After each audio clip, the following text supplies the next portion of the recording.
What's good, everybody? This is your boy, Mr. Mac, and I want to thank each and every one of you guys for the support. Please like, comment, and subscribe, and let's get right into it. So today's story, I'm just going to be talking a little bit about my first day landing in Africa. Yes, my first day.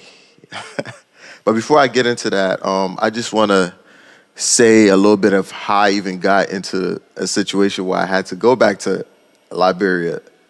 So yeah, growing up, I had a really rough childhood, hanging out with the wrong crowd, doing things I wasn't supposed to do.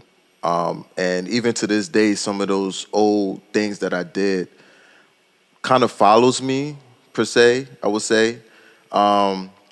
Like some of my friends still see me in a certain light. Some of the things I did when I was like 15 years ago. Like sometimes when they see me, they still bring it up. They maybe bring it up in like a joking fashion, but it gets embarrassing because like I had one situation where one of my friends, he came to my house and he met my fiance, and when he met my fiance, he started bringing up stuff that I like I did when I was a kid. Like even though I've talked to her about it, even though I told her, but still like it's like you still see me in a certain light, and I feel like people make mistakes. Everyone here has made a mistake. I have made a lot of mistakes.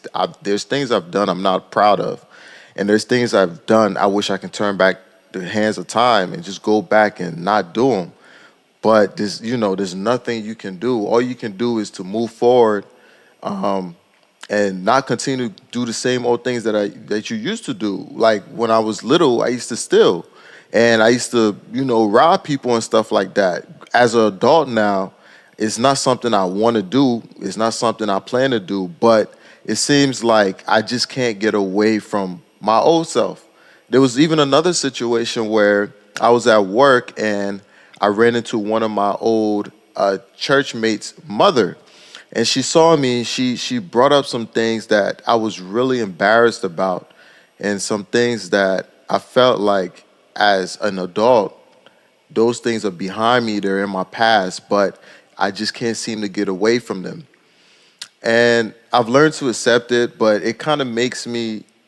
It kind of made me even now, kind of I would say, stay away from people. If that's, I wouldn't say that's maybe like the right word, but sometimes going around people, it plays on me, or is like it's in my head sometimes, like, oh, this person know what I did, and I'm so embarrassed, and this and that. So I had a couple of situations where, being as a child, the stupid things that I did, it still follows me. But as an adult, I've moved on from those things. I'm more mature. I have a fiance. I have a kid now, and I see myself growing each and every day, not just as a person, but in God. Like God is really in my life, and He's done a lot, and He doesn't see those things anymore. God has. I have repented from those things, and He washes those things away. So, but yeah, not to go off topic, but yeah, I'm here to tell you guys about a quick story, probably like an introductory story about how I ended up in Liberia. So, the way the story started, it was one time I was really wayward. I was really hanging out with the wrong people, doing things, and my father he was trying to find a solution, and some of the solutions he found wasn't working for me. I don't want to. I don't want to bring up those solutions. It's between me and my dad. He knows, and I know.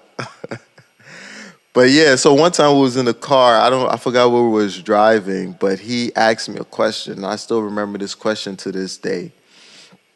He asked me, or he told me that there's something he wants to do, and it will hurt him more than it will hurt me, which I think it kind of hurt me more, but I know what he was talking about. He wanted me to go to Liberia to, quote unquote, change a little bit from the person who I was. So I still remember my response. I didn't really understand what I was getting myself into, but I knew within myself that I was heading on a road that wouldn't be good for me at the end of the day. I knew that if I was if I didn't become a better person, I was going to be in really hot water and hanging out with the wrong people. I don't want to say things that we were doing, but it wasn't of God. And I'm embarrassed to this day, but it's things that are in my past and I have learned to accept. So I told my dad, I said, look, dad, anything, I just want to be better. Even within myself, I knew that, I wanted to be better. I wanted to be a better person. So he told me, he said, look, I want you to go to Liberia for 6 months and go to school out there for 6 months. And as a kid, why would I think that I was going to a school in a whole different country for only 6 months? But, I didn't know any better. So he told me he wanted me to go to Liberia, spend about 6 months out there, and he wanted me to come back. So I agreed. I said, you know what, Dad, I'm going to do it. I'm going to do it because I want to be completely better and I want to be a new person. So we scheduled my trip for around November 2006. November 18th, 2006, I left America. And the first country I actually landed in was Ghana. It was my first time back in Africa because I actually came to the United States when I was 2. So yeah, I landed in Ghana, and the atmosphere was completely different. Like it was nothing like the U.S. The first thing that introduced me to Africa was the heat. It was hot. I mean, beyond hot. I never experienced heat like that in my whole life. I spent about 3 days in Ghana. I was in a hotel. But even the hotel I was in, it was not even any type of hotel because they didn't even have running water. I had to get somebody from the hotel lobby to fill a bucket with water. And I bathed my first time in my life, bathed in a bucket of water. And I bathed in it for 3 days, 3 straight days. And there was a lot of things I noticed completely different. Like, for example, even the kids that went to school, like the girls and stuff like that, all the kids were in uniform.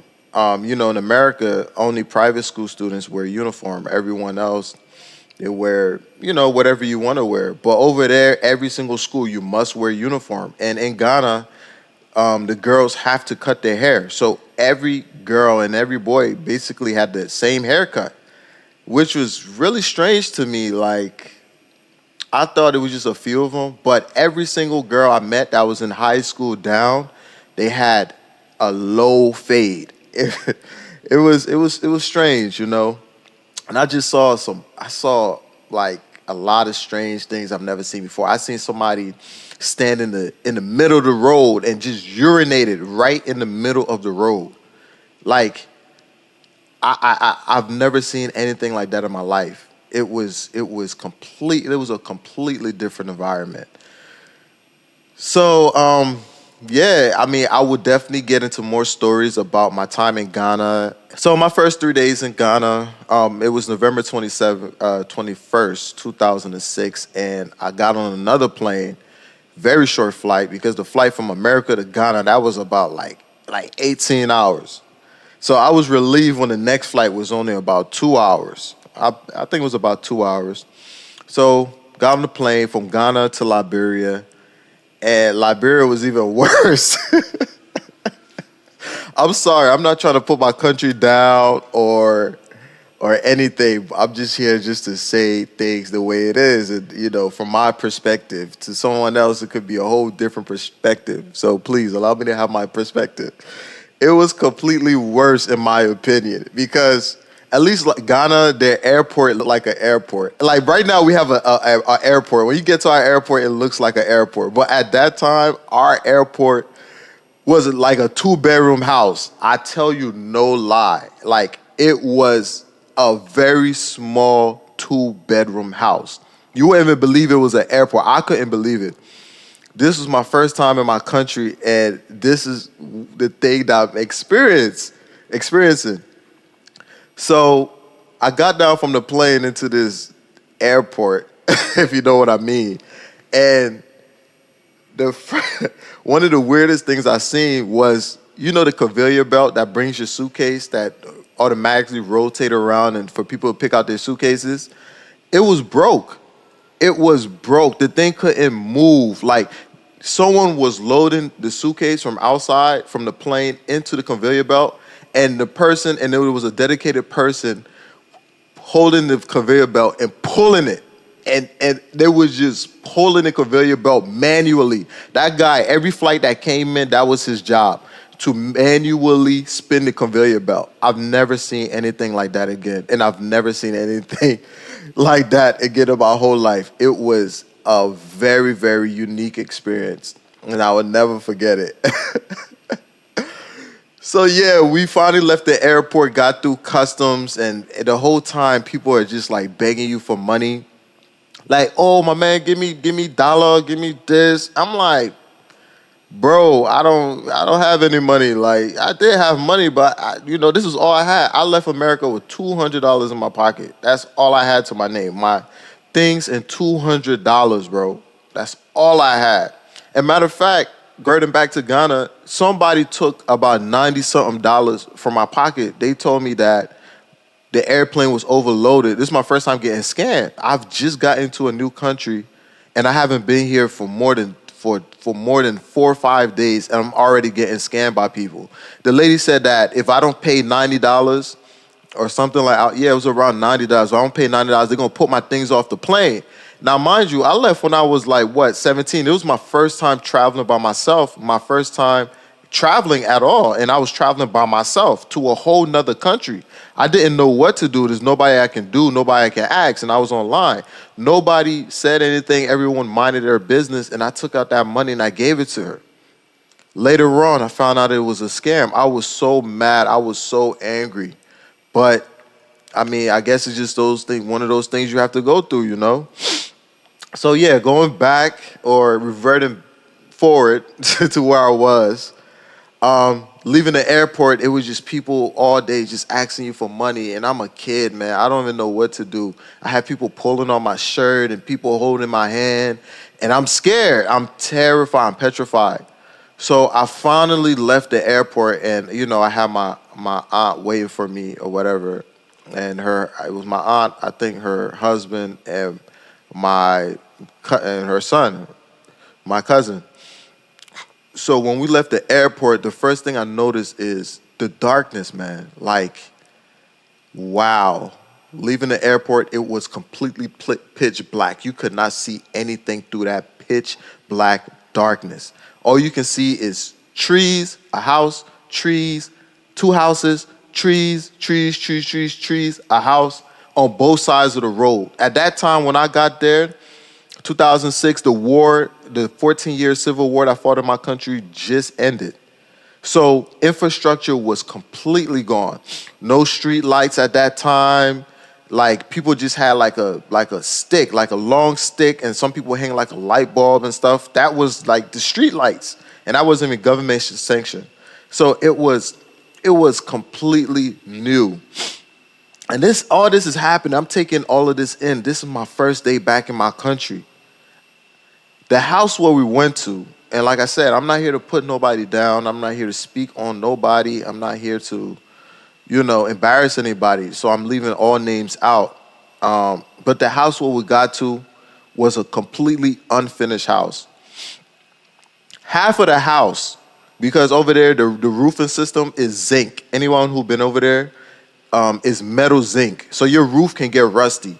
And if you don't put ceiling tiles in your house, when it rains, it sounds horrible. Like it would just be water, thick rain hitting your zinc, and it sounds so scary. So when we got to the house, half of the house was completed. Only like about 2 rooms, the bathroom, the living room was zinc. The other half of the house, it was completely empty. There wasn't any roof, any zinc. Like you go in the other half of the house and the sun is hitting you. Like it was completely an unfinished house. There wasn't any windows. The doors was just a bunch of plywood. and you can see between the doors, so you can see outside the house from inside the house. Um, the floor, there wasn't any floor. I was walking in sand the whole time I was there. The only place that had concrete was our bedroom and my aunt's bedroom. There was no floors, all sand. So you'll be inside the house and ants would be biting you. Like I've got bitten in my house so many times from ants burrowing from under the ground because there wasn't any concrete on the floor. So at this point now, I'm like, Lord, what have I gotten myself into? I'm in a house that's not even completely finished, man. And so if it's not finished, don't even think about any air conditioning, anything like that. Believe me, it was no air conditioning, none of that. The windows was just a bunch of spaced out bricks. So you have the blocks and then it will leave a little space for light and air to come through. And that was our windows. So the windows was about, I mean, the block space was about like what, 2, 3 inches wide. And you probably have about maybe 3 layers coming up and down, about 2, 3 inches wide of space. That was our window. Like it was a completely different experience. Like I didn't know what to think. It was so many emotions, so many thoughts running through my head, and I was so freaked out, man. I was so freaked out. So the first night we finally got there, the place was pitch black, completely black. All you can hear in the middle of the night is frogs and crickets, cause it's right. We live right by a swamp too. So we had all types of bugs and insects, and they were loud. They were so loud you could not sleep. So my first night getting there, and we didn't have any light. They only used to put the light on the weekends for a few hours, maybe watch a movie or two, and then the generator go off because you had to buy gas in order to have light. And during the week, from Monday to Friday, no light. Saturday and Sunday, they put it on for a few hours, cut it off, wait until next weekend again for you watching the TV. I went through that for 3.5 years. My first 3.5 years, I went through that. I have many more years to go through a whole bunch of other things that I'm going to definitely say in this channel and definitely talk about. But that was like my first experience. So my first night sleeping there, I got there during rainy season. I believe Liberia has the third highest rainfall in the world, or the second highest. But when it rains over there, it rains for days straight. So sometimes like 7 days straight, no stopping. It's just raining and raining and raining and raining. Morning, night, morning, night, morning, night, rain. So my first time there, we didn't have any ceiling tiles in our room. We just had the zinc. That was the only thing protecting us from the outside environment. So the zinc was hitting the ceiling the whole night, and I could not sleep. I was up the whole night. I was scared. Matter of fact, as a kid at that time, I really thought it was Judgment Day. I thought it was Judgment Day. I didn't know. I was scared. I've never experienced anything like that in my whole life. And everyone else was just sleeping all soundly, like, oh, this is just another normal Tuesday, this is nothing. But me, I've never experienced that. I never had to worry about rain scaring me my whole life until that day. So yeah, that was my first time back in in Liberia and back in Ghana. So man, like I said, I have a lot more stories. I'm definitely gonna get into a lot more things. If anyone have any questions, man, like just put it in the comment section. I'll do my best to answer them. And please don't forget to like, comment, subscribe. Don't forget to share. And I really do appreciate everyone for tuning in. And thank you. Peace.